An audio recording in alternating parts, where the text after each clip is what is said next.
staring at the black line on the bottom of a swimming pool for 3 to 5 hours a day really isn't the most enjoyable thing, and it's not the easiest thing to do. But I think when you have a goal that's important enough to you, nothing will stand in your way. That started with a dream and a goal. I wanted to be the greatest of all time. I had some things that bothered me from 2012, losing the 200 fly, not being as prepared as I should have been. Over the last 2 years, I really I changed my whole life, really. I focused everything on the sport. I was in bed by 10 o'clock. I was getting the right amount of recovery. I was taking care of my body away from the pool. So all the little small things that I did in my earlier stages in my career, I went back to and did them this time around. And my results in Rio were good. For me, at the age of 31, to be able to come back and to be able to finish how I did, for me, this is how I want to retire. I wanted to hang my suit up my way, and that's it. I think for me, going in this next chapter of my life, starting that sort of transitioning into things that I'm passionate about. For me, when I was 15, when I signed my first contract, I said I wanted to change the sport of swimming.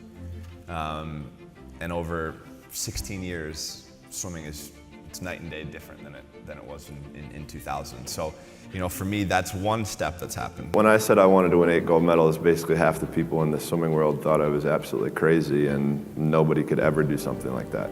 But for me, I was somebody who believed in it and somebody who believed in the process of getting there. I knew it wasn't going to happen overnight, like I said before, but every little small thing that we did was a small stepping stone in order to even be able to have that chance and that opportunity to do what I did in 2008. So, when I say from 2002 to 2008 was basically trial and error.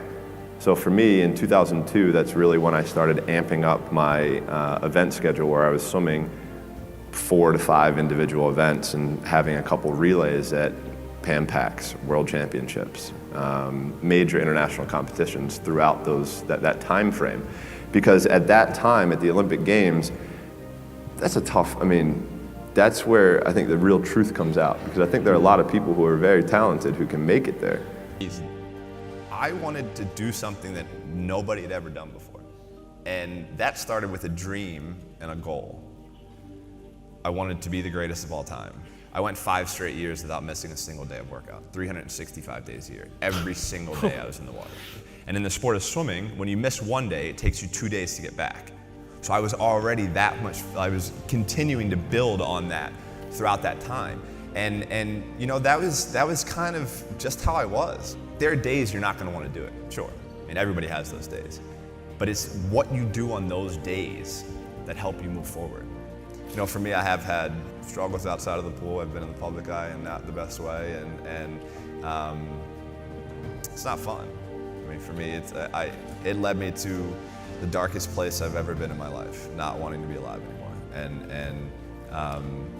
For me, I'm so thankful to be able to go through some of the work that I've gone through over the last 2 years to become the person who I am today. And after some of the struggles, not many people have really seen the true me, and what you're seeing today is the true me.